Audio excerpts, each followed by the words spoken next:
Karino, Saulgi Chapalama Tongagane, Kap Taba Tada, Office Karambasina, Handak Maraxina, Muktoiba Kong Kap Tao, the Hagale. Pung Tarama to Office Karamba to Sune, Pung Mapantajing, I'd office Tankre, then a so long was in an Muktoiba Mahani. Laksagin an actor toina nangbu yingjage lona lona. Leboglia, nangbu sai single bro. Loiragang a sign at Tiraga Tangdo Tamamabani. Kungupto, ka present tauko, I hope is tangram ne. Lona lona, lona lona. Idea mine redori the Torishide. Say he matang, siga, Nahagi, Sega Sungang the Natori. Surita, Hecta the Bamake. Nate, Matami say Shibu, Soratki say on to Iwani. Kaino ima koi pabung na tawisbo. Hey, na koi pabung na kay dora gene. Ima aswam ti yune. Puka se, muchin muna sanga dana. Sang sanu kay dora ge. Misu kok tonga masang naria. Ima, puk sang badu budi sango, yaye, kay sukaiti. Pisum sang badu bokti, kay hemandra haiba. Hey, na pa na kara du keza badu da ne. Na koi sukit yang sin biru rano. O na hao ining du na tauri ne. Ima, mapan thong da kieba, na hao oiba. Pambong ka se, masan nga tik tik lau badu di ne, paye. Adudi natadana thamui na ha oi thokpa ma yauri magisi masidane masai khoina yam yajaningdrisi kaida ubagi aningdri bano aidi ne ke bagi wasidi ne ke yu hairimni ima pabungi puri ahumai sita abani ko mina lai ngak ta pagi tawbane magi puri mayam am puthokta ne sita ek tare ima hai swai bani ko akhoi pabung je hantang marakti masa khuna na ma tawkhlei ko masa nan bada natana numidang sak tulagane akhoi hinggon maton da tumin na phone da wari saram base ai ani humlak thengnar bani ima bathroom da su phone da wari sana ba ayam thengnar bani ko wari sana ne toy dusune mi tagini matagum susuru eng ne saladana hai phone da wari sana badudi na khoi su dum sanari du kai dorage kari thu edana ngangsa sari moina marol hai bi de hai nu ko akhoi pabung se ima tombi amaga puraktana saidi hai nasin na ya hen ganu ko nang maswa ima aigi mana bilata sanana su akhoi pabung se ngahan hotel da nupi amaga chauchamina hawe hairabane akhoi am ikai ko ima no masu gari maning da nupi amaga haplaga thauki ba ai horimni hai yare to na khoi ani magne yare to ai ne khara dagi sa se humanga na pika khale na khoi pabungi khoi dagi nagnari ba misakse na ma ai ni ne he magi nupa na satpali sa sajatpu magi nupi na khara toiraba su karigi khangoi na khoi na khangli badudagi ne na mai na saruk chama he na khangi adubu aigi nupa bu okta ba haibado oi hanning da badagi na khoi na ngangba kairo leikai na ngangba pumba ne na mai na pabung du kangkhatuna lakhi ban kanadi ma nupi do kanano haidena thigalaga ne miya mamang da khongoi na gadabni ai khoi gi pabung sibu simai tawram natti ba kai do bagi nupi du da khongoi na gadori bano nupa su khongoi na gadobane o mana du na tawri ne as akhoi pabung se nupi amaga mari leinarambani kana miya mangdaga khongoi naradine akhoi di sigi banen phare aizine ai wafam se wa law ba ya ba wafam nate ikai khangdagi ne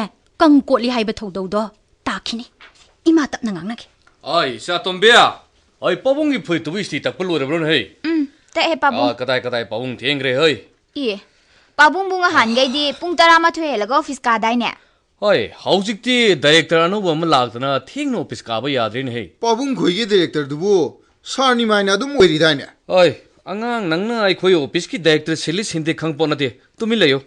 Ihe purit puthoro harga sum leptana leine. Hoi, ai thengre ne. Kana no phul mo. Kana gi phono ong ta paikhat piudana. Ho company gi Paikhaloi hadana paikhatriba. Paikhaloi harga kong muthal loi dubu. Kariginu na khoina aina phone paikhat ta bada asham yengchilijibo. Makhoi pabung na phone paikhat ta bada yengsinjabagi wa na teda. Hure namuk maru oiba mi ga oiramadi paikhat laudadana waru nungju thongna ni haibani da. Kana no maru oiba mi de. Office ki director ga oiramadi na haibani da. Sha, akhoi director de aingonda kaida wi phone torakadoi no haimne. Babwa. Free haidos da lerese. Kadai. Karponi phone jine marwol ama tanjang minjai cha ai la ani nakoi thonga na ngai ramo ho kanano mu thonga na ngai ramo ka hairi dubo hang karponi mama nang na marwol ama ho manglem ne manglem magi gari du ya da na workshop ta thamamba adugi ne ai go office ka mina jine phone toraiba kari nu khangdi mi ngaikhone he ibema ipagisi purichiga khongrausiga khitang sana phata maline yenguni nang songta che purito ama puthorokero Hoi, purake pabu. se ngaikhongai purichi pusingo Piro. Hai, ningthem. Nangi jeans khongrau do. Aduga leather jacket tuga ne amukta puthoro ye bungo. Napa se. Handak ti yam nan khalai he. Pura lamsa on thok pirasi bungo. kari kana devada karim nari ne na Pabu. ha Se, si oi di adre. oh maduna khongrausiga pawda kharadi pakkadaba male Lisalo se de. se lishala Hai. Kari no nang na tawri baduna. Ha. Napa gi lu hong bagi kujaya ge hairi bro. 아 이마 아이디 바톤게 setpanga moiko 아이디 ngamjero haisini oi nakoine ngasi phurakna tokani go i ganda de Masindadi puraktana kaina. Mathamoi manungdadi momon ka noklis. तौरीजे खुंगुपजे amte Makhoi pabu. Atai di lairis. Maruki paisa lupa lising ahum piram da bayaroi ko. oi ai tolo phangdaba thani suri aibasibu ai nangonda kayarak hana haigo haibano Tolo phangde haidunabu migi marup singsi hundaba yari bro. 아 아이기수 라이क लेगेदब खरा वाली लुपा लिसिंग अनि दि पिरक तब यारोय को tawrani Pabu, ai su puri am ta lege ba. Lupa lising am ta piyo ba. simasu tawre oi aina tolo phangdaba thani suri aibasibu nakoi karimta khangdraba haibni sasa Tolo phangde haidunabu migi laikai gi yausaluriba marup thorup singsibu hundana dum tokpa yari bra haiba makhoi pabu. oi marup tu hundaba yadagana kanadagino kok purga hollo hayeng aina tolo phangaga amuk singjelaga loredana kai ganda de oi ningthe kadai nangi bike so do piro Eh. ai ne gari se thawbagi nung maiteba 아주 바봉 아이 타박 작가도 왜 암레이다 바이트 부비 크라누 oi nangna thabak sattaba yade haragana aigi scooter do hekpu kadai so do piro ai thengre 스쿠터 타고 Pabu, bike na nandana hospital amu yauni ko. isa tombia nang amasuko kadai no ne so do piro nei thengre haibni ne nakoi bo 아이 코이 바봉 저거 너무 누가이 기드레다 세 뿌도 뿌그러 오 가리 쇼도 민시엔 텄바도 기드도 텔라오 보니 한우 당기드 nakoi ne ngangna dana lehoro sale ai sale 당시도 이형 Kamai tawni tawriside. 이마 너 쿠짜나 와락자 호와이치니고 아이디 아씨 와락자 호와이치니 코이 바봉 모옹제 이너로 도리 Hayeng imana kapaga len ba do. Ako yeng mga moy ko ima. Ibuhanbi! Oo, aigi maruk Ibuhanbi bu leitabro. Tada, Aigi maruk Ibuhanbi du bu leitabro. madi office ni na satkre ne tada. Kari nune asuk ngan na office kari dia. Pung mapan kara da hen bada mangai ri haiba. Tada khoigi office ki director anauba masille office sang nai na kadrabadi yadi haidana pungma pannang na bakara isi phana kuire bo tada. Kadai dagi anauba director singada gene. Director ji ekoi gi hana gi sarni maina dum oiri kai nune. Tada ngasai su tada gi gari yadi haidana tada na phone tawraktana tada ga punna satminani thonga na ngairamagi haibadagi masanu pagi bike ka pudunu satkibadubu tada bu pau. Aigi gari di kaisu tawdena. Aina hojik thawruk lisinine. Tada ngakta lengsin biu sanung ga thakisi. Ai phamlaroi. Ai su office kagadaba matam yoksilaklani. Iruja maitha jaringai dane matam se aekti yauki dorimnine. Tada karigumba mata hangjahoge. Kari no lepak le. Tada khoigi office ki tolopsibu phangdaba kayam kuirage tada. Kari no ne lepak le. Tolopti sang naina adum phangina. Aigi marupna nangonda tolop phangde kaina haibro. Manadi tha ani gi tolop phangde haiba. Kari no ne mana tawrisiba. Lepak le. Nabung wa ma haige nang saudi saung. Aigi marupse nahan waiga manadre. On kre. Ma aina haina khidraba sajat amasale. Aina tawdanaba phana hairbasu mana yaba kawba leiti. Ma nupi nahaga loinaba yam pamle. Ai su singnabadi kuirabani. Karino manu khallisibu. Masala isabi phakang mapharaba matam sidabo. Asuk yamna wakhal tadrisibu. Lepak le. Ai mabu them nodana lambi dudagi lapthok na narba honaki. Nang su mabu them dana ne lambi dudagi ne puthorok na nabu hono. Hoi tada.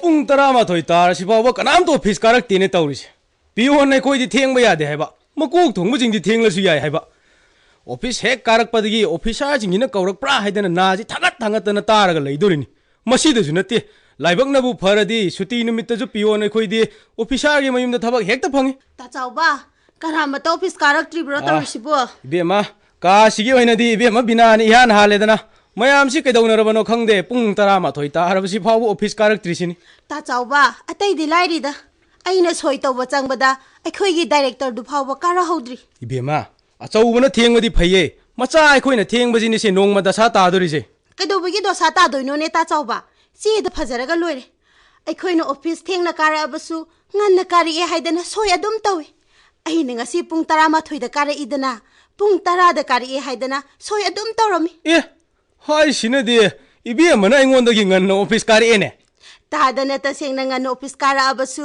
चेददी aina ngaledana मयामदगी नुंगतीगी ख्वाइदगी ngana office कारकपी मिमीदुदी ngasi कैदौरब जानो हौजी पावबो office कारकत्रिसिना अमा मुक चांग नाइना मतम चान ऑफिस काबसे अइना ऑफिस दे हेक लेरकपदगी थेंगनरक्त्रि माना लेसाबिनीना थबक से खरा संगबा अदुननी ताचाउ हेरा इबे मन महौसा लेसारिङैदा नोंगमता सुंगलक्तेदा ngन मुंगन गे हरदिने लेसाबि हाइबा लेते महौ हाइबा लेते मसाना दुंगलदौनिको ताचाउबा ngasi chatta yadaba thaba ma chatladana khara thengdokre इबे ममेमे नंगी वारी सानरमिनिने नहांगै दि ngन लाकबनि ngasi दि थेंगे कैदौरबनो हाइदना मयाम ऑफिस कानरमबा जानिना तौरिसिदे इबे कमलादी पुंग कयादा ऑफिस कारीदना सोय तौरमगे कइनो तादा सोय तौरम पुंफमगो तखलाइदुना तखटपगी वा नत्तेदा कोई इबे बिनादी पुंग 12 ऑफिस कारगा पुंग 10 दा कारीदना सोय तौरमेये अदुदा सुम खंगिंदना हंगमनिदा ओ आइदिने पुंग 9 मखाइदा कारी हाइदना सोय तौरमबनी ए अइंगोंदगी थेंगना लाकपि नंगना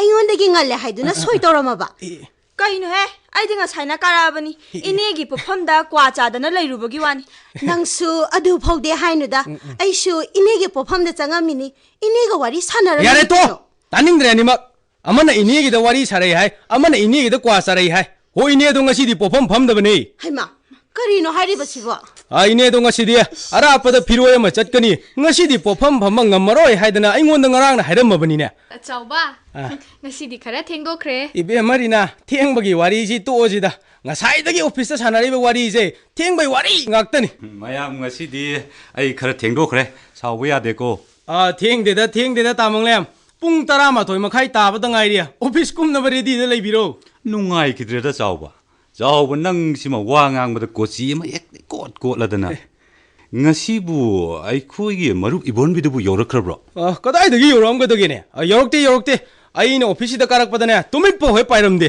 मयामने न खंगेदुने अखोय ताइबोन बिदि मयाम लोइना लाकनरबा मतुंगदा इकोन कोननि माने चंगकदोइजे ये आइदि वारी नुंगाइरिङेदि काउबु काउरुरे आई डायरेक्टर की कादुंग चंगुगे जावबो नंगु वारी नुंगाइबा मगा तानिंगद्रबो आई वारी नुंगाइबा ताबगी मतम लेत्रे ता नोय मसेलिना होरोको करी वारी नो तादा कनागी वारिनो तामंगलेम लिरौने ngasido ayuk nganta aina marup ibonbi oida thabak amta chapminasi na chatluye adugadi ontok pathogdo ama thoedana idea करी थौदोनो S era atai nateda marup ibonbigi nupina aigi marup ibonbido aikoigi director anauba ama sille office nganna ka daba yade hadana pung mapan nangnabu office ka kai haire imnine करिनो ने अखोइगी बु director अनौबा म सिलब्राने karino he पुंग मापन नंगनबा office काखरगा हौजिक फावबा योरक्त्रिसिनादी मादी मागी गाड़ी दो थौददना इल्लगा लेखरजाला पंगलाबला पलम सुनते इल्लबसु योरकप मतंदी ओइरेना अमदुना मनिंगदा नपदुदा अंगंबा थौगतपदा लुमन खिदना गाड़ी अदु मनिंग अमु हनखरजालो idea dumai tawrabadra na khalli ngai koda aigi warisi amukta loisan kige kadorage noibo तामंगले मखा चथबिरो ओ yamna nungairiba wamana naha saraga magi scooter du thamlamlaga macha nupagi motorcycle du puraga office ka ki hairi office ti karakta amaduga picnic oina chatlaga leikhajatlo हौजिक फावबा office योरक्त्रिसिनादी picnic चटपरा restaurant चंगब्रा अमदि सोइदना तौरंबा ताई yareda khara ngangadi o tabada ware करिनो हे नंगसु नंगी सुगदबा थबकतो अदुमसु मिवा ngangnabasisu punsiro makhala mani kaino makhoina tawdana aikoina pangangda ngangba yabro तामंगले ताइबोन बेगे चे छंद्यारानी ग मरी लेने हाइबसिबु ताइबोन बेगे इना मदुबु करिंता खंगदबा जालाबा yumlon kairon nabana sum hairakpada imung manungi ningai sangdana badi khar hawra male magi nupina haibadabu tolo pusilakta tha ni suri harine ताइबोन बिसे फरमग्रबनिदा नुपी तौंगंबी अमा हेक थेंगनरुबदगी पुंमांग हेक मांगी ताइबोन बिदा नते मतम खरगी ममांगदसु आईएफसीडी दा एई ओय हाइब्रा करिनो अमदगी सु लौथोक पयाबा मखै लौथोक पिरगा थादोक पिखेदना ꯑꯩꯅ ꯍꯥꯏꯗꯤ ꯁꯟꯙ꯭ꯌꯥꯔꯥꯅꯤꯒꯤ ꯅꯨꯄꯥꯗꯨꯕꯨ ꯃꯥꯅ ꯇꯧꯔꯤꯕꯁꯦ ꯀꯔꯤꯝꯇ ꯍꯦꯛ ꯈꯪꯗꯕ ꯖꯥꯠꯂꯕ ꯃꯥꯕꯨ ꯍꯧꯖꯤꯛ ꯐꯥꯎꯕ ꯀꯩꯗꯧꯗꯨꯅ ꯂꯩꯔꯤꯒꯦ ꯍꯥꯏꯕ era magi nupadu yude irakna duna leire kaino magi nupiduna tawrido ma karimta khangba janatida ibema bina director na nahan ibema da file ama sinaramba maline adugi file do khitang thuna pame hayobani ꯑꯁ ꯑꯣꯟꯊꯣꯛꯅꯁꯨꯅꯦ ꯐꯔꯛ ꯇꯥꯈ꯭ꯔꯄꯣꯠꯅꯤ ꯃꯤ ꯋꯥꯔꯤ ꯅꯨꯡꯉꯥꯏꯔꯤꯉꯩꯁꯤꯗ sauba sa mari manga da laurugero Kurino da tamanglem office te karak pada mangairi sa hana haijibo nate wari subada khadang chokthara haiba ai koi chau wasmo onthok pa wa ngak ta ngang dana sa do ngak tang lega tho tamanglem ai asomda director na ngai heuri ibema bina director na file do khitang thuna pa me hayobani ko hoi lo nang han changam ibani thabak chalu ye do min loi khangarne ba changama ge koi to ai ngatang ne lakki ko ꯑꯦ ꯉꯥꯏꯈꯣꯅꯦ ꯃꯄꯥꯟꯗ ꯃꯈꯣꯟ ꯑꯃ ꯇꯥꯔꯤꯕꯁꯤꯕꯨ ꯇꯥꯏꯕꯣꯟꯕꯤꯒꯤ ꯃꯈꯣꯟ ꯃꯥꯜꯂꯤꯗ ꯌꯦꯡꯉꯨꯁꯤꯔꯣ ꯌꯦꯡꯉꯨꯁꯤꯗ ꯏꯆꯦ nakwai henjalu ko aina tamoi ninghini ko ꯅꯣꯏ ꯀꯥꯁꯦ ꯋꯥꯔꯤꯒ ꯌꯥꯝ ꯅꯨꯡꯉꯥꯏꯕ ꯃꯥꯜꯂꯤꯀꯣ ꯃꯤꯒ ꯂꯣꯏ ꯍꯦꯛ ꯊꯜꯂꯗꯅ ꯁꯟꯙ꯭ꯌꯥꯔꯥꯅꯤ ꯑꯩꯈꯣꯏꯒꯤ ꯇꯥꯏꯕꯣꯟꯕꯤꯕꯨ ꯂꯝꯕꯤꯗꯒ ꯊꯦꯡꯅꯔꯝꯕ꯭ꯔꯣ ꯀꯔꯤꯅꯣꯗ ꯅꯈꯣꯏ ꯇꯥꯏꯕꯣꯍꯜꯕꯤꯕꯨ ꯑꯩꯉꯣꯟꯗ ꯍꯪꯉꯤꯁꯤꯕꯣ ꯑꯩꯒ ꯀꯥ ꯄꯨꯟꯕꯁꯨ ꯅꯠꯇꯅ ꯍꯣ ꯍꯧꯖꯤꯛ ꯐꯥꯎꯕ ꯇꯥꯏꯕꯣꯟꯕꯤꯗꯣ ꯑꯣꯐꯤꯁ ꯀꯥꯔꯛꯇꯕꯁꯤꯗ ꯆꯨꯝꯅ ꯁꯨꯝ ꯂꯝꯕꯤꯗꯒ ꯊꯦꯡꯅꯔꯛꯄ꯭ꯔꯥꯅ ꯍꯪꯕꯅꯤꯗ ऑफिस का पुंद्रबसु लंबीदा पुनबदे याइना हनुबदो अखोइदि कैदोबगी पुनदोइबा पुनजे लाक्सदेदा नोंबता फाउ कौनजदे करी थुएदना ngang साइनो न खोइबो थबक सुगेदि लैत्रगा इचे येहुने मरा लैरबनिना इचम चमना हंगबसिदाबो साउरि Seng mayam ngasidi khara thengdokre aruba thabam chathudana karino pung mapan nangna bo office ka khraga hojik to office yor isna director ano bumba silabani ko explanation call chajani kaino haijibo director ano bumba silabrana marupna director ano ba masile haidain office ka ba horuni na chakraga kaino khoyum da lakti di kaigino nang akhoi yum yorobo yorure yare to horin kong nang jebo nang ji baba ताइबोहनबी हंतक्ति यामना केरेको सैता ताइबोहनबीनागा motorcycle bike का थौबसिदी पुरा चही कुनगी यंगनी ai bina nangbu kadai da urino ne ए सोरोकता चलिबसिबु S होय खक्तरो अखोइसु चलि canoe कैदोबगी उरोइदोइनो S तादगी मनिंगदा नपिदुदी खरली मनग्रे तादगा चानद्रे हाइबा अमसिदो पिरो na khoisu panghai haireda masi punamakse atai na haibo oroi pui murup mali na haiba soi loi ne ba aingon daga di thangjan birakanu ko ता चाउबदी थबक संगदे हाय चासिबयाम hotel दो इना थौरसिरा koinu ne be manangbu director na file ma hujikta loisil loidana chawuna hairam daina हायगे हायजसनु आइना थोकपा ngang जगे अदुगी सरुकपुदी चादम थौसिला migi macha director na chanba kaise director ga kibi lakpi ponate ko marup ibon bisu cha thakpa yaurusidana maro ai tharoige puksi than dangalena na khoi thaurosu थौसिदना ताइबोनबी अखोइगा चा थकमिनै हाइदना अमदुना अमुक साउदोइ जालो nungai khidreda bina nangsima मिमे Nandi हमु चा थकते हाइदना हौद्रबनिको ओ मयाम थकपिरुरो ibema memi nang director na magi ka dong to chango haibani होय S करी मो हाइदो जानो ओथों तनख्रे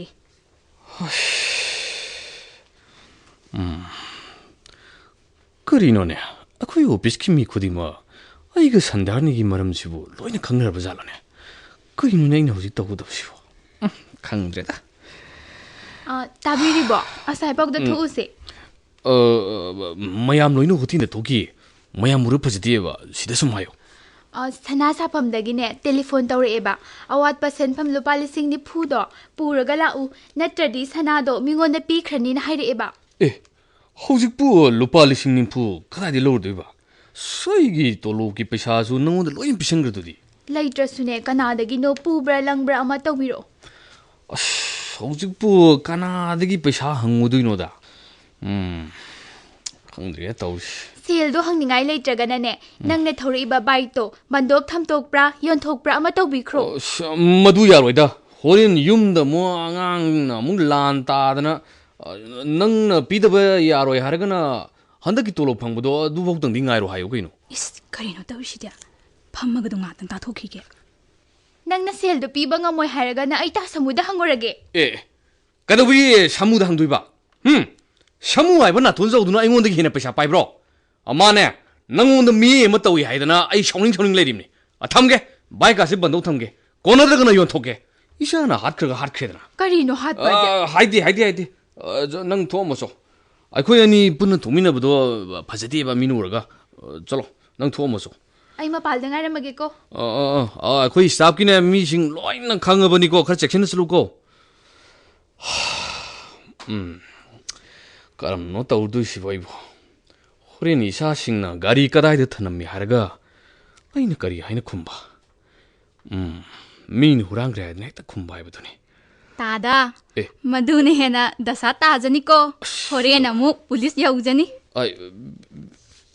ꯅꯪꯕꯨ ꯉꯁꯥꯏꯗꯒꯤ ꯂꯩꯕ꯭ꯔꯣ ꯀꯔꯝ ꯀꯥꯟ ꯊꯣꯛꯂꯛꯀꯦ ꯅꯪꯕꯨ ꯑꯁ ꯑꯩꯗꯤ ꯅꯪ ꯂꯩꯇꯕꯣꯏ ꯅꯤꯡꯗꯅ ꯅꯠꯇꯦ ꯑꯩꯈꯣꯏ ꯋꯥꯔꯤꯁꯦ ꯅꯪ ꯂꯣꯏꯅ ꯇꯥꯗ ꯊꯕꯛ ꯀꯟꯅ ꯁꯨꯔꯤꯉꯩꯗ ꯀꯔꯤꯝꯇ ꯇꯥꯍꯧꯗꯦꯗ ꯑꯗꯨꯗ ꯀꯔꯤꯒꯤꯅꯣ ꯂꯩꯁꯥꯕꯤꯁꯨ ꯅꯠꯇꯕ ꯃꯤꯅ ꯃꯊꯪ ꯀꯌꯥꯔꯛ ꯀꯣꯏꯔꯨꯔꯕ ꯃꯧ ꯍꯅꯨꯕꯤꯗꯨꯗ ꯄꯩꯁꯥꯗꯣ ꯌꯥꯝ ꯊꯥꯗꯔꯤꯗꯨꯕꯣ ꯂꯩꯁꯥꯕꯤꯗ ꯊꯥꯗꯒꯤꯗꯤ ꯍꯥꯏꯗꯗꯅ ꯑꯦꯔꯥ ꯅꯨꯄꯤ ꯑꯉꯥꯡ ꯂꯩꯔꯕ ꯑꯩꯈꯣꯏꯅꯕꯨ ꯀꯅꯥꯒꯤ ꯂꯩꯁꯥꯕꯤꯅꯕꯨ ꯌꯥꯕꯤꯔꯛꯀꯗꯣꯏꯅꯣꯗ ꯃꯦꯃꯤ ꯆꯍꯤ ꯈꯔ ꯂꯩꯁꯟꯖꯔꯁꯨ ꯃꯥꯏꯊꯣꯡꯗꯤ ꯅꯍꯥ ꯑꯣꯏꯔꯤ ꯀꯩꯅꯣ ꯂꯩꯕꯕꯨ ꯅꯨꯡꯉꯥꯏꯅꯤ ꯍꯥꯏꯔꯗꯤ ꯆꯍꯤ ꯈꯔ ꯂꯩꯁꯟꯖꯔꯁꯨ ꯅꯨꯄꯤ ꯑꯉꯥꯡ ꯂꯩꯖꯔꯁꯨ ꯂꯩꯖꯒꯦ ꯍꯥꯏꯕ ꯂꯩꯁꯥꯕꯤ ꯀꯣꯛ ꯊꯣꯡꯉꯝꯅꯤ ꯀꯩꯅꯣ ꯅꯠꯇꯦ ꯃꯦꯃꯤ ꯅꯪ ꯍꯥꯏꯁꯤꯕꯨ ꯅꯠꯇꯦ ꯑꯗꯨꯒꯨꯝꯕ ꯅꯨꯄꯤꯕꯨ ꯂꯩꯒꯗ꯭ꯔꯥ ꯍꯥꯏꯃꯦ ꯇꯥꯗꯅ ꯂꯩꯁꯥꯕꯤ ꯄꯥꯝꯃꯤꯗ ꯍꯥꯏꯌꯣ ꯑꯩ ꯁꯤꯜꯂꯛꯀꯦ ꯃꯦꯃꯤ ꯅꯪꯒꯤꯁꯤ ꯇꯁꯦꯡꯂꯕ꯭ꯔꯥ ꯍꯥꯏꯃꯦ ꯃꯧ ꯍꯅꯨꯕꯤꯗꯨꯒꯤꯗꯃꯛꯇ ꯕꯥꯏꯛ ꯑꯍꯟꯕꯒ ꯌꯣꯟꯊꯣꯛꯇꯣꯏꯗꯨꯕꯨ ꯄꯥꯝꯃꯨꯗ꯭ꯔꯣ ꯃꯤ ꯑꯩ ꯏꯁꯥꯁꯨ ꯂꯩꯁꯥꯕꯤꯅꯤ ꯀꯩꯅꯣ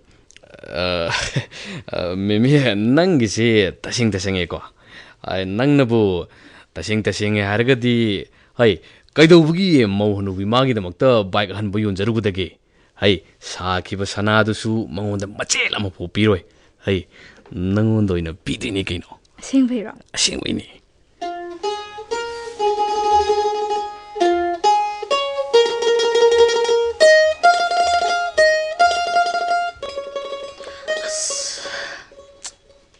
ꯍꯧꯖꯤꯛ ꯅꯨꯃꯤꯗꯥꯡꯒꯤ ꯄꯨꯡ 9 ꯍꯦꯜꯂꯁꯤꯐꯥꯎ ꯑꯣꯐꯤꯁ ꯀꯨꯝꯃꯛꯇꯕꯅꯦꯕꯁꯦ ꯍꯧꯖꯤꯛꯄꯨ ꯀꯗꯥꯏꯗ ꯂꯩꯔꯤꯖꯥꯠꯅꯣ ꯍꯥꯏꯕ ꯑꯇꯩꯗꯒ ꯂꯩꯕ ꯑꯣꯏꯔꯤꯔꯣꯏ ꯅꯨꯄꯤꯗꯨꯒꯤ ꯃꯌꯨꯝꯗꯅꯦ ꯂꯩꯕ ꯁꯣꯏꯗꯅ ꯑꯣꯏꯔꯤꯅꯦ ꯍꯥꯏꯕ ꯉꯁꯤ ꯑꯩꯅ ꯈꯣꯏꯗꯧꯁꯦ ꯁꯥꯎꯒꯠꯂꯛꯇꯅꯅꯦ ꯅꯨꯄꯤꯗꯨꯒꯤ ꯃꯌꯨꯝꯗꯅꯦ ꯀꯣꯛꯅ ꯆꯠꯂꯒ ꯃꯁꯝꯗꯣ ꯈꯨꯠꯗꯥꯡ ꯌꯦꯠꯇꯅꯅꯦ ꯁꯣꯔꯣꯛ ꯀꯣꯏꯂꯥꯁ ꯃꯊꯛꯇ ꯆꯔꯣ ꯆꯤꯡꯉꯒꯅꯦ ꯈꯣꯡꯄꯥꯛꯁꯤꯅ ꯇꯤꯜꯂꯥꯏ ꯈꯣꯝꯕꯤ ꯇꯥꯕꯗꯧꯅ ꯍꯦꯛ ꯇꯥꯅꯤꯀꯣ ꯉꯁꯤ ꯏꯃꯥ ꯇꯤꯜꯂꯥꯏ ꯈꯣꯝꯕꯤ ꯇꯥꯕꯒꯨꯝ ꯇꯥꯗꯣꯏꯗꯨꯕꯨ ꯀꯅꯥꯅꯣ ꯃꯁꯛ ꯈꯪꯉꯕ ꯈꯪꯂꯦꯗꯕꯨ ꯁꯨꯃꯥꯏꯅ ꯏꯪꯊꯗꯨꯅ ꯂꯩꯊꯣꯛꯈꯤꯒꯗ꯭ꯔꯣ ꯀꯥꯟꯅꯗꯦꯁꯦ ꯏꯃꯥ ꯅꯨꯄꯤꯗꯣ ꯃꯁꯛ ꯈꯪꯅꯕ ꯑꯩꯈꯣꯏ ꯃꯌꯥꯝ ꯆꯪꯗꯅ ꯊꯤꯒꯠꯂꯁꯦ ꯀꯩꯗꯧꯕꯒꯤ ꯃꯤꯉꯣꯟꯗ ꯀꯣꯏꯍꯪ ꯍꯪꯗꯅ ꯀꯣꯏꯊꯤ ꯊꯤꯒꯠꯀꯗꯧꯔꯤꯕꯅꯣ ꯅꯄꯥꯕꯨꯡꯁꯤ ꯃꯤꯃꯥꯡꯗ ꯆꯣꯞꯄ ꯏꯀꯥꯏꯕ ꯅꯪꯍꯜꯂꯒꯦ ꯍꯥꯏꯔꯤꯕ꯭ꯔꯣ ꯑꯁ ꯏꯃꯥꯒꯤꯁꯦ ꯑꯩꯈꯣꯏ ꯄꯥꯕꯨꯡ ꯀꯪꯈꯠꯄꯒꯤ ꯋꯥ ꯑꯃꯗꯤ ꯑꯗꯨꯝ ꯌꯥꯎꯔꯤꯌꯦ ꯀꯪꯈꯠꯇꯕ ꯌꯥꯔꯤꯕ꯭ꯔꯣ ꯀꯪꯈꯠꯇꯕ ꯌꯥꯔꯤꯕ꯭ꯔꯥ ꯍꯥꯏꯕ ꯅꯄꯥꯕꯨꯡꯁꯤꯅ ꯃꯤꯃꯥꯡꯗ ꯆꯣꯞꯄ ꯏꯀꯥꯏꯕ ꯅꯪꯕ ꯍꯥꯏꯕꯁꯤꯕꯨ ꯑꯩꯈꯣꯏ ꯏꯃꯨꯡ ꯄꯨꯝꯕꯒꯤ ꯆꯣꯞꯄ ꯏꯀꯥꯏꯕ ꯅꯪꯕ ꯅꯠꯇ꯭ꯔꯣ ꯑꯗꯨꯗꯤ ꯑꯩꯈꯣই ꯍꯧꯖꯤꯛ ꯀꯩꯗꯧꯁꯦ ꯍꯥꯏꯅꯣꯕ ꯀꯩꯗꯧꯕ ꯍꯥꯏꯕꯕꯨ ꯅꯄꯥꯕꯨꯡꯁꯤ ꯊꯦꯝꯗꯅ ꯅꯧꯗꯅ ꯍꯥꯟꯅꯒꯤ ꯄꯨꯟꯁꯤꯗꯅꯦ ꯑꯃꯨꯛ ꯍꯟꯖꯤꯜꯍꯟꯅꯕ ꯍꯣꯠꯅꯕ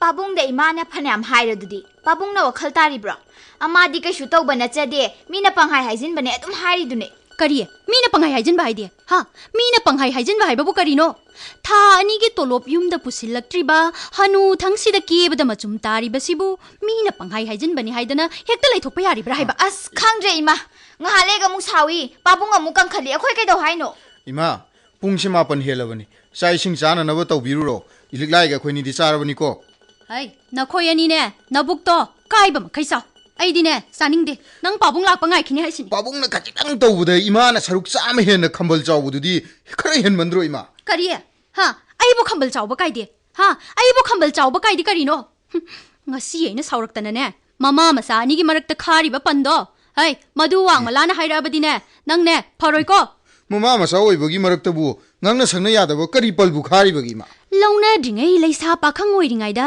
ꯑꯇꯣꯞꯄ ꯑꯃꯗ ꯈꯖꯤꯛꯇꯪ ꯌꯦꯡꯉꯨꯕꯒꯤ ꯐꯥꯎꯕ ꯋꯥꯔꯨ ꯅꯨꯡꯖꯨ ꯊꯣꯛꯅꯗꯅ ꯀꯥꯏꯅꯕ ꯐꯥꯎꯕ ꯌꯥꯎꯔꯤꯉꯩꯁꯤꯗ ꯉꯛꯇ ꯀꯨꯟꯗꯣ ꯄꯔꯦꯡ ꯍꯨꯛꯅꯗꯨꯅ ꯏꯆꯥ ꯅꯨꯄꯥ ꯅꯨꯄꯤ ꯄꯣꯛꯇꯨꯅ ꯂꯨꯍꯣꯡꯂꯕ ꯆꯍꯤ 24-25 ꯌꯨꯝꯕꯥꯟꯕꯤꯅꯔꯛꯂꯕ ꯃꯇꯝꯁꯤꯗꯕꯨ ꯍꯧꯖꯤꯛꯄꯨ ꯑꯇꯣꯞꯄ ꯅꯨꯄꯤ ꯑꯃꯗ ꯃꯤꯠꯌꯦꯡ ꯀꯥꯔꯟ ꯆꯟꯕ ꯍꯥꯏꯕꯁꯤꯕꯨ ꯀꯅꯥꯒꯤ ꯊꯃꯣꯏꯅ ꯄꯨꯗꯨꯅ ꯂꯩꯕ ꯉꯝꯒꯗꯧꯔꯤꯕꯅꯣ? ꯀꯅꯥꯒꯨꯝꯕꯤ ꯑꯃ ꯑꯣꯏꯔꯕꯗꯤꯅꯦ ꯅꯍꯥꯟꯅ ꯊꯥꯡ ꯄꯥꯏꯗꯨꯅꯅꯦ ꯆꯕꯠ ꯌꯥꯟꯊꯠꯅꯕꯔꯥ ꯂꯦꯛꯊꯗꯨꯅ ꯁꯤꯕ꯭ꯔꯥ ꯑꯃ ꯇꯧꯔꯝꯃꯗꯕꯅꯤ. ꯅꯃꯥꯏ ꯑꯣꯏꯕꯒꯤꯅꯦ ꯍꯧꯖꯤꯛ ꯐꯥꯎꯕ ꯈꯥꯡꯗꯨꯅ ꯂꯩꯕꯅꯤ. ꯍꯣ ꯊꯥꯡꯗꯣ ꯄꯥꯏꯔꯒꯅꯦ ꯂꯥꯟ ꯁꯣꯛꯅꯕ ꯉꯝꯅꯕ ꯆꯥꯛꯇꯨ ꯆꯥꯔꯨꯔꯣ ꯍꯥꯏꯕ. ꯆꯥꯛ ꯆꯥꯗ꯭ꯔꯗꯤ ꯅꯁꯥꯗꯣ ꯁꯤꯅꯝ ꯅꯝꯗꯅ ꯍꯌꯦꯡ ꯃꯤꯅ ꯇꯞꯇꯥꯏ ꯐꯨꯕꯤꯔꯅꯤꯅꯦ ꯏꯃꯥ ꯅꯪꯕꯣ. ꯀꯔꯤ? ꯃꯥꯒꯨꯝꯕꯤ ꯃꯤꯒꯤ ꯅꯨꯄꯥ ꯃꯨꯟꯕꯤ ꯇꯧ ꯉꯝꯕꯤ ꯑꯐꯥꯎꯕꯤꯗꯨꯅꯁꯨ ꯑꯩꯕꯨ ꯐꯨꯕ ꯉꯝꯖꯒꯗ꯭ꯔꯣ? ꯍꯥ ꯃꯥꯅꯦ ꯃꯩꯈ꯭याꯠꯇꯣ ꯁꯦꯠꯀꯦ ꯍꯥꯏꯔꯤꯝ. 이마, 누피두수 또롭 자비니 하이리 숭커나 쩌이나도 셔루 이마 또 너희네 럭실라시러. 이스 그리 하이바. 이마 또 너희네 럭실라시러 까이나. 헤이 낭마수네 나찐나레 헨바 와양 안가는거. 이마 ꯑꯩꯈꯣꯏ ꯄꯥꯕꯨꯡꯁꯤ ꯅꯨꯄꯤ ꯀꯣꯏꯔꯨꯅꯨ ꯍꯥꯏꯕꯁꯨ ꯌꯥꯗꯦ. ꯂꯤꯛꯂꯥꯏꯅ ꯍꯥꯏꯁꯤꯅ ꯐꯔꯗ꯭ꯔꯥꯅ ꯈꯜꯂꯤꯗ ꯏꯃꯥ. ꯑꯣ ꯅꯈꯣꯏ ꯑꯅꯤꯒꯤꯁꯤ ꯑꯩꯕꯨ ꯀꯔꯦꯝꯅꯔꯤꯕ ꯍꯥꯏꯗꯨꯅꯤꯅꯦ. ꯍꯥ ꯀꯔꯦꯝꯅꯔꯤꯕ ꯍꯥꯏꯗꯨꯅꯦꯕ. ꯅꯃꯥꯇꯣꯟꯗꯨꯒꯤ ꯃꯅꯥꯛꯇꯅꯦ ꯌꯥꯝ ꯂꯩꯃꯤꯟꯅꯅꯤꯡꯉꯒꯅꯦ ꯆꯠꯈ꯭ꯔꯣ. ꯅꯈꯣꯏꯁꯨ ꯅꯃꯥꯇꯣꯟꯗꯨꯒꯤ ꯃꯅꯥꯛꯇ ꯂꯣꯏ ꯆꯠꯈ꯭ꯔꯣ. ꯌꯨꯝꯁꯤꯗꯅꯦ ꯑꯩ ꯏꯇꯣꯝꯇ ꯂꯩꯖꯍꯧꯔꯒꯦ. 이마 ꯅꯪꯁꯨ ꯑꯣꯟꯊꯣꯛꯅ ꯉꯥꯡꯅꯕ ꯅꯨꯡꯉꯥꯏꯈꯤꯗ꯭ꯔꯦꯗ. 이마ꯅ ꯁꯨꯝ ꯅꯨꯡꯁꯨꯛ ꯅꯨꯡꯖꯥꯅꯅ ꯂꯩꯗꯣꯏ ꯁꯔꯨ ꯑꯔꯦꯞꯄ ꯑꯃ ꯈꯪꯅꯕꯅ ꯐꯔꯅꯤ ꯍꯥꯏꯕꯅꯤ. 이마ꯒꯤ ꯑꯌꯥꯕꯗꯨꯗ ꯄꯤꯌꯨꯁꯦ. ꯅꯨꯄꯤꯁꯨ ꯅꯨꯄꯥꯁꯨꯅꯦ ꯄꯨꯟꯅ 이마ꯒꯤ ꯅꯥꯛꯇ ꯐꯥꯔꯒ ꯄꯨꯔꯛꯀꯦ. ꯃꯈꯣꯏ ꯑꯅꯤꯗꯤ ꯑꯩꯒꯤ ꯅꯥꯛꯇ ꯄꯨꯔꯛꯑꯒ ꯀꯩꯗꯧꯒꯗꯧꯔꯤꯕ? ꯍꯥ ꯑꯩꯕꯨ ꯀꯩꯗꯧꯒꯗꯧꯔꯤꯕꯅꯣ? ꯃꯈꯣꯏ ꯑꯅꯤꯗ ꯃꯪꯒꯣꯜ ꯑꯁꯤꯔꯕꯥꯗ ꯄꯤꯕꯤꯌꯨ ꯍꯥꯏꯔꯤꯔꯣ? ꯑꯗꯨꯗꯤ ꯀꯩꯅꯣ ꯍꯧꯖꯤꯛ ꯑꯩꯈꯣꯏꯅ ꯇꯧꯗꯣꯏꯁꯤꯕꯣ? 이마ꯅ ꯄꯥꯝꯃꯤꯁꯤꯕꯨ ꯀꯩꯅꯣꯕ? ꯑꯩꯒꯤ ꯑꯄꯥꯝꯕ ꯍꯥꯏꯕꯕꯨꯅꯦ ꯅꯄꯥꯕꯨꯝꯁꯤ ꯊꯦꯝꯗꯅ ꯅꯧꯗꯅ ꯅꯨꯄꯤꯗꯨꯗꯒꯤ ꯂꯥꯞꯊꯣꯛꯍꯜꯂꯒꯅꯦ ꯍꯥꯟꯅꯒꯤ ꯄꯨꯟꯁꯤꯗ ꯑꯃꯨꯛ ꯍꯟꯖꯤꯜꯍꯟꯅꯕ ꯍꯣꯠꯅꯕ. 이마 ꯄꯥꯕꯨꯡꯗ ꯇꯥꯈꯤꯕ ꯗꯥꯛꯁꯤꯗꯤꯅꯦ ꯀꯣꯛꯄ ꯌꯥꯔꯔꯣꯏ. ꯁꯤꯗꯤꯅꯦ ꯃꯄꯨꯟꯁꯤ ꯆꯨꯞꯄꯒꯤꯅꯦ ꯑꯗꯨꯝ ꯂꯣꯏꯅꯗꯅꯅꯦ ꯂꯩꯔꯗꯧꯕꯅꯤ. ꯑꯣꯟꯊꯣꯛꯅꯁꯨ ꯂꯩꯋꯥ ꯇꯤꯟꯋꯥ ꯍꯩꯈ꯭ꯔꯦꯗꯀꯣ. ꯂꯥꯏꯅ ꯍꯦꯛ ꯐꯥꯈꯤꯗ. 아스 캉드레 이마 낭 바봉아 해오러 아이디 tumba 짱게고. tumuro. 오 ngaihoro 아이디 tumba 짱게. 칸데 난 도고 따오러 이마. 아싸 이 tumba 짱. ꯄꯨꯡꯁꯤꯁꯨ 10 ꯍꯦꯟꯖꯜꯂꯛꯂꯕꯅꯦꯕꯁꯦ. ꯍꯧꯖꯤꯛ ꯐꯥꯎꯕ ꯑꯣꯐꯤꯁꯇ ꯍꯜꯂꯛꯇꯕꯅꯦꯕ. ꯑꯇꯩꯗꯒ ꯂꯩꯕ ꯑꯣꯏꯔꯤꯔꯣꯏ ꯍꯥꯏꯕ. ꯅꯨꯄꯤꯗꯨꯒꯅꯦ ꯁꯥꯟꯅꯩ ꯌꯨꯅꯩꯗꯅ ꯂꯩꯕ ꯁꯣꯏꯗꯅ ꯑꯣꯏꯔꯝꯒꯅꯤ ꯍꯥꯏꯕ. ꯑꯩꯗꯤ ꯉꯁꯤꯅꯦ ꯈꯣꯏꯗꯧꯁꯦ ꯁꯨꯝ ꯁꯥꯎꯒꯠꯂꯛꯀꯗꯧꯔꯤꯗ ꯑꯩꯗꯤ.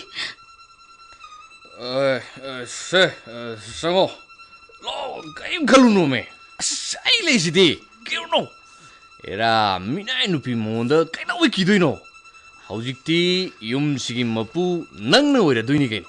에이 세 가나데 세 펌. 아이 ngasaginya masito putoro 탁톡시. 아이 글라스 로토기에고 아고 레모 세 하이젤로 takshi ayo ayuni nangi su ayuni 야레다 다모. takshi 아도 다모 아이부 다독비가누고. 아이디 낭부 그이도부이 타독거든요. 다이봉반시다 낭 운ung시벌 레이티 강아브로 샤 눅시 하이라가 하잉 아이부 용기 누피나 야드레 까이나 훈독람나디 아이디 야로이동니고. 마금비 미나이 누피두나 그이도두이바. 마디 낭기 미나이 헨두이니 게노 샤 마나 그이도응음니게네. 아도 다모나 아이기 사나마 사비니 하이베도 그럼간 사비도이노바. 자니 그이도부이 샤로되노. 나한수 낭몬드나 피나로 레이나브니 하이드나 루팔리싱 군타 비키두디. 아두나 피로 레이바기니 하이바. 아이나 하이바디 사나기 하이자바네바. 한dak tolo bek phangbaga jibi bandagi khara lawthoga sara lori kaino saga to balaira makta da nang jima bangai ngam da basida bako tamo hidakse herakhoro yaine ai jellune ai bo airakti ai ni ne che ai jello tamo ꯄꯨꯡꯁꯤꯁꯨ ꯌꯥꯝ ꯊꯦꯡꯂꯦꯕ ꯃꯅꯨꯡꯗ ꯆꯪꯂꯒ ꯄꯣꯊꯥꯅꯕ ꯇꯧꯔꯨꯔꯁꯦꯕ ꯃꯗꯨ ꯍꯥꯏꯔꯛꯄꯗꯨꯅꯤꯅꯦ ꯑꯩꯅ ꯉꯁꯥꯏꯗꯒꯤ ꯉꯥꯏꯔꯤꯁꯦ ꯑꯁ ꯂꯥꯛꯑꯣ ꯆꯪꯉꯁꯤ ꯂꯥꯛꯑꯣ ꯁꯦ ꯊꯣꯡ ꯂꯣꯟꯁꯤꯜꯂꯝꯃꯣ ꯊꯣꯡ ꯂꯣꯟꯁꯤꯜꯂꯣ ꯊꯣꯡ ꯂꯣꯟꯁꯤꯟꯒꯤꯅꯣ ꯊꯣꯡ ꯍꯥꯡꯉꯣ ꯍꯥꯏꯕꯅꯦ ꯃꯤ ꯍꯩ ꯇꯧꯉꯝꯕꯤ ꯑꯐꯥꯎꯕꯤ ꯊꯣꯡ ꯍꯥꯡꯉꯣ ꯍꯥꯏꯕꯅꯤ Kayo nang na thong do ay na koi law do na. Ay thong di kana su lon sen di ne. Thong hangam da na isang ai sidi. Ai di wakal ma tawrure dana. Kayo mum so lesna. Asuk thengna han birai sibu ngasai makai kadai lei biruge. Office ki thabak khara subada kara thengdokre. Kaidorage. Ai nang isi khum. Na thaigan. Hoi haigera mai haigera sina loire. Chumdin khum. Ngai khoda lebak le ya. Tap na ngang na sia. Angang nu bi ta khinem ni. Yunam ka sunam mini. Angang nu bi hai. Na sani, isane. Makoi ni gi wana tingang na ribas. Ai khoi ni gi ne. Matai manaugi. Ai khoi ni gi tungi mari gi ne. Makoi pabung na chatpali cha sajane. Ai loin khange. Adu aina haidi angang singi isa singi yenglaga amukta khantau hai bani. Nati khanta si khanta mina si hai bani. Ta na nangi nang haru de bom matagum. Nang hoda ba na tine. Ipun si se ani su di. Yai thok tu na hingba yaroi. Ho hojik ta khantha ga daba dine. Adom ne. Nupi leire na sa leire hai basidi nang na khantha jaga daba natro. Nang na khantha dana kana na khantha bigani. Ai paksilak liba na sa paksilak liba karigino. Nang na hai bagi hai bani. Isa iwa leire hai basidi amu khantha ru ga daba natte. Haksangi tu khong khuding maktane hak tu na laikhrabane. Karigino. Nang na matang sida ai paksilak liba na sa paksilak liba. Isagi iralbu mitop ta kosilaga hekta thaidok pa yagadro. Ai ira leiri sinine adudi. Nang ai di wa loina tarabra haiba. Nang ne namatagi wa targa wa tukun. Ai nangi wa taning di haiba. Ai na khangdaba nangi karamba wa leirige. Nupi leiraba nupa mana macha leiraba mapa mana atopa nupi amaga aronba mari leine haiba sibu ai na kari de pen ga doriban. Ha ai na kari de pen ga doriban haiba. Leina draga dine leina dre. Bas wa loire. Leina raga di kok hek loi thok pa yaroi. Nupa nupi ani gi mari se yamna sange. Hingliba punsi sidagi bahauba hena sang brain khalambani. Adubu ngasi di tatle. Laipak le. Sumno pista thabak tokminaba sa thakminaba masidi henba nong phadok miko makari ma soibe wani. Soiru re hairadi atopa nupi duga mari leina ru re haiba natraba. Nasana hujikta haijakredana. Nupi leiraba nupana atopa nupi ga mari leina basi asoibani haina lode. Ngakpi bangamde. Isa yinglagane ahan ba iral ni hairaga nupa nupi ani gi mari se yamna koppa thot krabalang lamana sambane phet haidok padane pat tatpa thauraba hijrang maya da chatpane soirabadi thangna sokani I thokani kwaidagi luri badine nang naingonda minambasi aina kai minamli ba ha aina ngonda kai minamino ba naral ni yazaba ngamdana sitok nang thoktuno onari base nang noininglaga oijo ai di sanati mi di sanati ye isa iwa leina ai atopa nupa ga mari leina de mado ai gi dharma nate haina bisu nate aduna idi soite sasu nate nang wa yamna sangthara kaduri hayang phajana ngangna siaredana aina marol ma wangang batan basidang ngasi je nangna marol ma wangang batan lengjau thoe aina tongbada lepa aduna ne thamoi bu senglabadine simbal su yangbane sienduna khangbana dikana roye hauji magne atabi mangang na gadabane aidi nanga samai lemina duidi ngamroye yare to hayang ne nongala phajana ngangna Kay to kadori ba? Ay nang wari. Hayeng nong alaga ngang na ba? Ay taring dre. Ngai ko hay bane. Ay taring dre nang wa. Ay taring dre ko. Yare to makata no.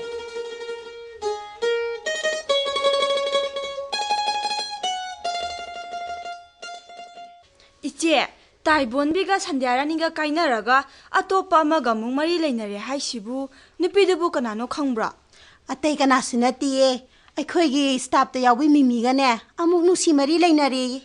Karino haisibo ai khoi che mimiga leisabi mana migi nupi angang leiraba nupaduga ngauneriba mauna ngaubani kaino he mauna ngauradi wa tholan thok chawbani leisabi na ngauradi wa tholan thok chawro kaino maugidi magisu macha mawa heba amadile aduda taye ado mimi sibo taibonbiga sandyaraniga mari leine haiba sibo khangdaba jala khangera khangoigera angam ba munaba haibaduni adudi yubi lakpi tare ne Karino monda yam nungai ne wari saramida kari ena wo pau leige tamangle wari se sum nungai khalai climax yore e ending soidana laani kari wari no ending dubu no kadori bra natragana kap kadori bra haiba tamangle pungchai raga loidoi jani adubu karino aibu mukta mayek sengna khanghal loi mi noibo tamangle nangna maro nama khangjinna dabasina o ta sengna khangdribra thauduna khangtokna bo honaribra khangpona teda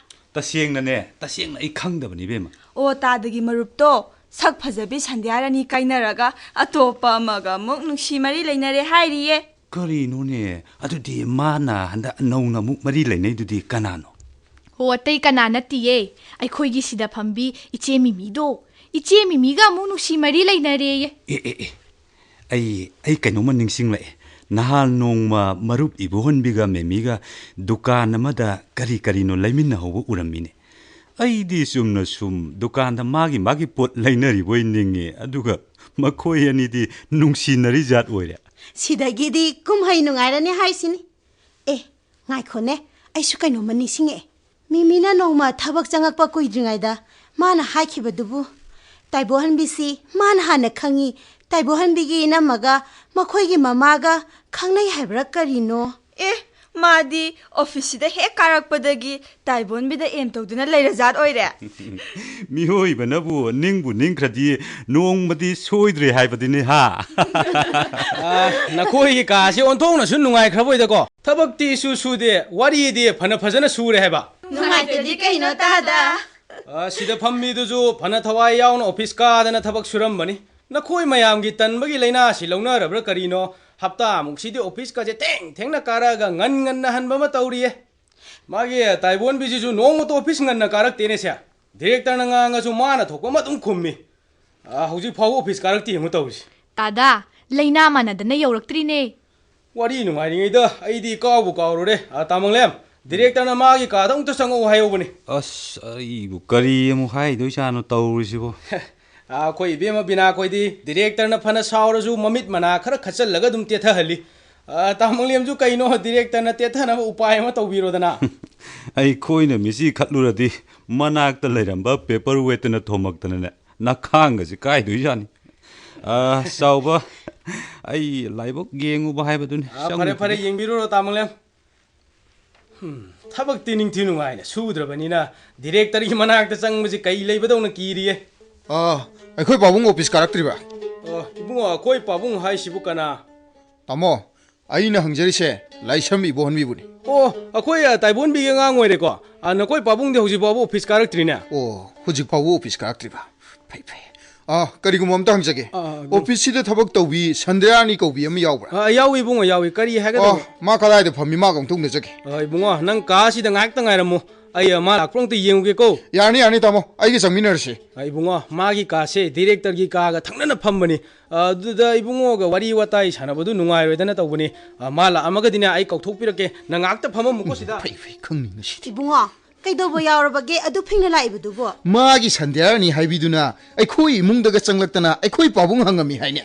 오피스시다 랑보다기 hen톡다나 윰 역실럭버치 파우디 우신만데 하이바. Yumda laga kari haramini ibungo. 하누 탕다네 누피슈 누파수 파로이 하리치네. 까리노 오피스네나 타박 슈게디 하이데나 누파 누피 눅시나범 오이데나 레이라브라 하이바. Ibungo, nakhoigi pabong hoigumba kharana phatraga aikhoigi office ki mi pumba chenthana wadi haiganuko. 젠타다버기 와나티네. 하누바 하누비 싱치나 따우리시부 야비닝브라 하이바니.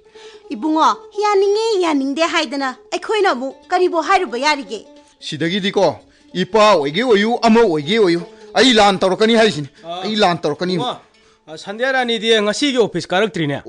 마스 오피스 가락트리바 파이 마 탱노 폰데 누가이니 이 또기용 누가이니 거리노네 떠올시고 아이부 바메나 마 이따 따락트리네 떠올시. Taroi. 나코이나가 마롤 아마 ngang 파바시나. Lanjao sidi haurajani dana. Office tagi hento adana yum yore hariba. Yumgi lanjaudusu aidi onthokna yengningkhre. Kamai tawnya? Live telecast ka tharadi onthokna nungaigrani da. 아이부 디렉터나 사이부도 라이브 텔레카스트 오늘 예능바이 와로노이 하이샤. Tadagi wa natteda Taibohanbigi wanida. Taibohanbigi machane haidana hojikta office ta laami. Sandyarani do hangamiba. Makhoigi imungdo yamna khana chaina thoga male. Adugi live telecast yengningena hairambani. 아스 마코이기 와가 또 키시다. 디렉터나 마로 넘버 ngang 마타 사바네 까리노 타박 마야마 마시나락번데 아이 마타 사바네 로이잔. Adu oiragana chaha leirodana. Aikhoina pangba yaba mateng hoiragana pangage. Tamanglem matha sadana kanaroye. Matha saba phanaba hotel chache cha thangna wari nungaiba sarusi kaino. 아잉고온다 와리 누가이버가 아마따 쌍데 하이완. Ihe, aikhoina mateng pangni hairedana. Tamanglem, lao cha thausi. Kadana leidrabasu ai hekta leirage kaidaurage. ꯃꯗꯨꯅ ꯐꯠꯇ ꯃꯥꯜꯂꯦ ꯃꯊꯥꯅ ꯃꯊꯥ ꯁꯥꯕꯅꯦ ꯆꯥ ꯊꯧꯕꯅ ꯐꯗꯧ ꯃꯥꯜꯂꯦ ꯆꯠꯁꯤꯕꯤ ꯃꯌꯥꯝꯁꯤꯅ ꯀꯗꯥꯏꯗ ꯑꯃꯨꯛ ꯆꯠꯈ꯭ꯔꯖꯥꯟ ꯇꯧꯔꯤꯁꯤꯅ ꯑꯃꯠ ꯊꯋꯥꯎ ꯎꯗꯦꯝꯅꯤ ꯃꯥꯗꯤ ꯀꯗꯥꯏꯗ ꯂꯩꯍꯧꯒꯦ ꯃꯥ ꯍꯥꯏꯗꯤ ꯀꯅꯥꯅꯣ ꯈꯠꯆꯤꯟꯅꯗꯕ ꯇꯧꯒꯅꯣ ꯑꯩꯅ ꯍꯪꯉꯤꯁꯦ ꯅꯪꯉꯣꯟꯗꯅꯦ ꯅꯪꯒ ꯆꯠꯃꯤꯟꯅꯔꯤꯕ ꯅꯨꯄꯥꯗꯨꯅꯤ ꯑꯩꯒ ꯆꯠꯃꯤꯟꯅꯔꯨꯕ ꯅꯨꯄꯥ ꯅꯪꯅ ꯊꯤꯒꯠꯂꯛꯄꯒꯤ ꯃꯊꯧ ꯇꯥꯗꯦ ꯀꯩꯗꯧꯕꯒꯤ ꯇꯥꯔꯣꯏꯗꯣꯏꯅꯣ ꯅꯪꯒ ꯆꯠꯃꯤꯟꯅꯔꯤꯕ ꯅꯨꯄꯥꯗꯣ ꯑꯩꯒ ꯍꯧꯖꯤꯛ ꯃꯔꯤ ꯂꯩꯅꯔꯤꯕ ꯈꯪꯉꯦꯗꯅ ꯑꯣ ꯍꯧꯖꯤꯛꯇꯤꯅꯦ ꯑꯩꯒ ꯑꯃꯨꯛ ꯃꯔꯤ ꯂꯩꯅꯔꯕ ꯅꯪ ꯀꯩꯗꯧꯒꯦ ꯍꯥꯏꯅꯣ ꯅꯪꯁꯨ ꯃꯤꯒꯤ ꯅꯨꯄꯤ ꯑꯉꯥꯡꯗꯨꯗꯒꯤ ꯃꯨꯜꯂꯒ ꯅꯨꯡꯁꯤꯅꯔꯤ ꯅꯠꯇ꯭ꯔꯣ ꯑꯩꯅ ꯑꯃꯨꯛ ꯅꯪꯉꯣꯟꯗꯒꯤ ꯃꯨꯜꯂꯒ ꯅꯨꯡꯁꯤꯅꯕꯗꯤ ꯀꯔꯤꯁꯨ ꯀꯥꯏꯗꯦꯅ ꯑꯉꯥꯡ ꯅꯪ ꯃꯥ ꯀꯥꯏꯗꯅ ꯌꯥꯝ ꯎꯁꯤꯠꯂꯣꯏꯗꯣꯔꯤꯀꯣ ꯅꯪ ꯀꯔꯤꯅꯣ ꯂꯝꯕꯥꯅꯤ ꯍꯥꯏꯗꯅ ꯊꯣꯔꯛꯇꯅ ꯒꯦꯝ ꯁꯥꯟꯅꯕ ꯍꯧꯔꯗꯕꯨ ꯈꯣꯡꯅ ꯁꯣꯛꯈ꯭ꯔꯦ ꯍꯥꯏꯗꯅ ꯂꯥꯏꯕꯛ ꯀꯠꯇꯅ ꯕꯦꯕꯥꯔ ꯑꯃꯨꯛ ꯇꯧꯈꯤꯗ꯭ꯔꯣ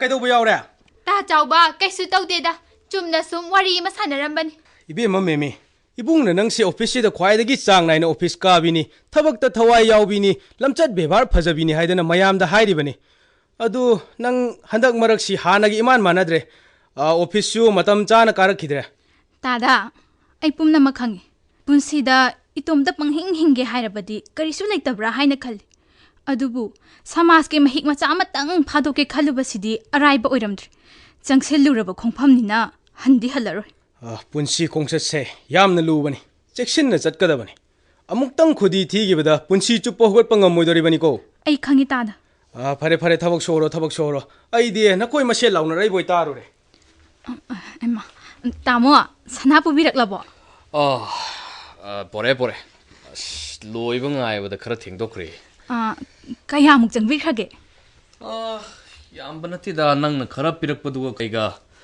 ꯂꯨꯄꯥ ꯂꯥꯛ 2ꯃꯨꯛꯇꯅꯤꯗ ꯌꯥꯝ ꯐꯖꯩ ꯁꯤꯗꯤ ꯌꯦꯡꯉꯣ ꯑꯩꯒꯤ ꯁꯅꯥ ꯀꯗꯥꯏ ꯑꯩꯒꯤ ꯁꯅꯥ ꯄꯤꯔꯛꯑꯣ ꯑꯩꯗꯤ ꯀꯩꯗꯧꯕꯤ ꯅꯪꯉꯣꯟꯗ ꯁꯅꯥ ꯄꯤꯗꯣꯏꯕ ꯀꯩꯗꯧꯕꯒꯤ ꯄꯤꯔꯣꯏꯗꯣꯏꯅꯣ ꯁꯅꯥꯗꯨ ꯑꯩꯒꯤꯅꯦꯅ ꯁꯥꯈꯤꯕ ꯅꯠꯇ꯭ꯔꯣ ꯅꯪꯒꯤꯗꯃꯛꯇ ꯁꯥꯈꯤꯕ ꯑꯣꯏꯔꯁꯨ ꯍꯧꯖꯤꯛꯇꯤ ꯁꯅꯥꯗꯣ ꯅꯪꯉꯣꯟꯗ ꯄꯤꯔꯔꯣꯏ ꯅꯪꯒ ꯑꯩꯒ ꯃꯔꯤ ꯂꯩꯅꯗ꯭ꯔꯦ ꯅꯪꯒ ꯃꯔꯤ ꯂꯩꯅꯗ꯭ꯔꯦ ꯀ ꯍꯥꯏꯅꯩ ꯑꯩꯅ ꯍꯧꯖꯤꯛ ꯇꯥꯃꯣꯒ ꯃꯔꯤ ꯂꯩꯅꯔꯦ ꯍꯥꯏꯔꯗꯤ ꯀꯔꯤꯅꯣ ꯃꯤꯁꯤꯡꯁꯦ ꯈꯔ ꯏꯀꯥꯏꯕꯗꯤ ꯐꯕꯅꯤ ꯃꯤꯅ ꯄꯥꯝꯗ꯭ꯔꯦ ꯅꯨꯡꯁꯤꯗ꯭ꯔꯦ ꯍꯥꯏꯔꯒ ꯅꯝꯗꯅ ꯂꯩꯅꯤ ꯍꯥꯏꯁꯤꯕꯣ ꯑꯉꯥꯡ ꯅꯪ ꯌꯥꯝ ꯍꯧꯔꯛꯀꯅꯨꯀꯣ ꯑꯩꯅ ꯍꯧꯖꯤꯛ ꯁꯧꯔꯛꯇꯅꯅꯦ ꯑꯣꯐꯤꯁ ꯃꯌꯥꯝ ꯃꯃꯥꯡꯁꯤꯗ ꯅꯁꯝꯗꯣ ꯈꯨꯗꯥꯡ ꯌꯦꯠꯂꯒ ꯆꯤꯡꯗꯅ ꯇꯣꯛꯀꯅꯤ ꯅꯪ ꯍꯣ ꯏꯕꯦꯝꯃ ꯑꯩꯁꯨꯅꯦ ꯃꯥꯔꯁꯦꯜ ꯑꯥꯔꯠꯀꯗꯣ ꯌꯥꯝ ꯇꯧꯔꯛꯏ ꯅꯪꯒꯨꯝꯕ ꯑꯃ ꯂꯝꯕꯥ ꯄꯥꯕꯗꯤꯅꯦ ꯀꯔꯤꯁꯨ ꯅꯝꯇꯦ ꯃꯤꯁꯦ ꯀꯌꯥ ꯇꯧꯔꯤꯅꯦ ꯅꯪ ꯅꯨꯡꯉꯥꯏꯅꯤ ꯅꯪ ꯄꯥꯡꯅ ꯊꯥꯒ ꯂꯥꯛꯑꯣ ꯑꯌꯣ ꯑꯃ ꯈꯪꯕ꯭ꯔꯅ ꯑꯌꯣ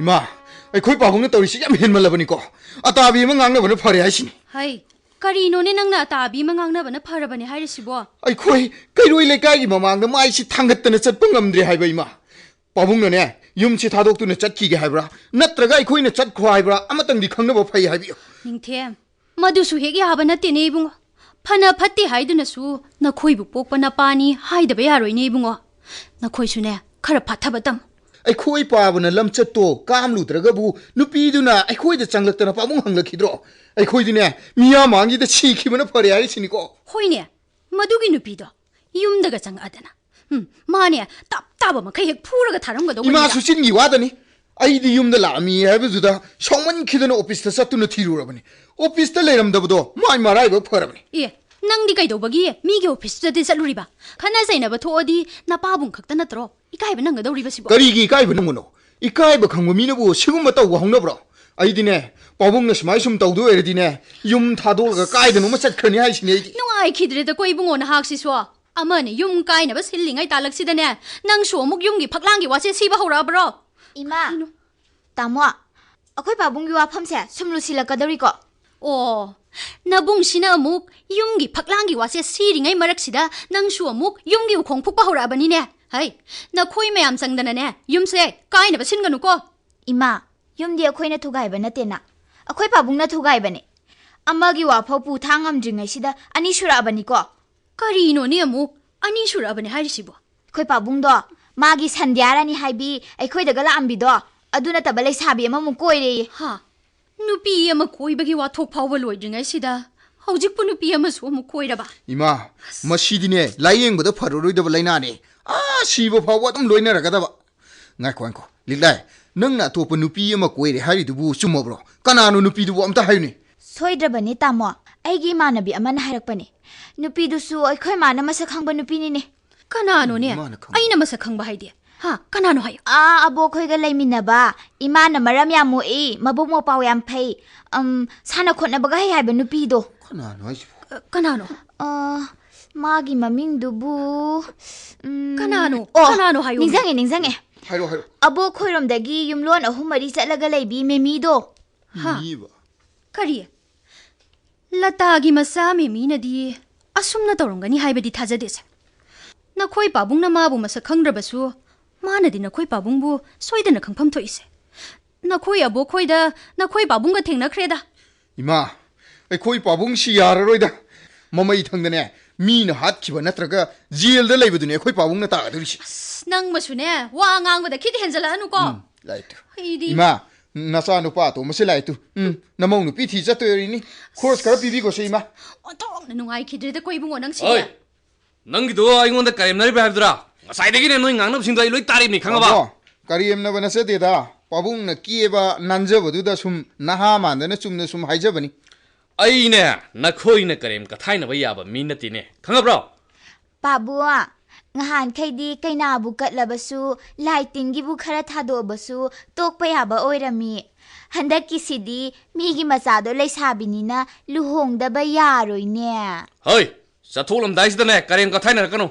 Arembad sai jani go. सही जागदौरिसिबु पाबुंलो अखोइरो Sai jagadru shibu pabung lai khoira kaidi. Nakhoi gi si chaure sange haidana mapa ibu phugi sinine. Koi pabu yari kai doragya. Angta saugat pikhino. Kaina sawkino dia. Makhoina ingonda usitta hoidaba yabro. Mi usittabra haibabu aina ngasi yumsida kanamta leiba yaro haidana phu na taladi noi ababam to ero ko. अखोइबु फुफुदना तान्दैबा ngamaga talone ngamaga fufudana talo masi chakuri jim mama Yari kai doragi sa sana khoi bo. Salo, sango. Yumda sango haibane. Kaino Sa thonga khande? tong tawrsu salo. Sango. किरी नि कायदना तौजे सारिसि पक्ति पक्तेदना गाड़ी मन मदो रंग का में हेक मालादना musim ko mase mi usittu busar musi Makhoi pabu nungmaijing numisida asuk kena thokpi raisibu kadai satpi doino. khoidong chawling aisdane ai sha phangane hang lakinu asawbuse nangon doina tainara karingasi Makhoi pabu sausinabana dine karimata kanaba puroi. Haujikta saugadabadine aine nasa singsini.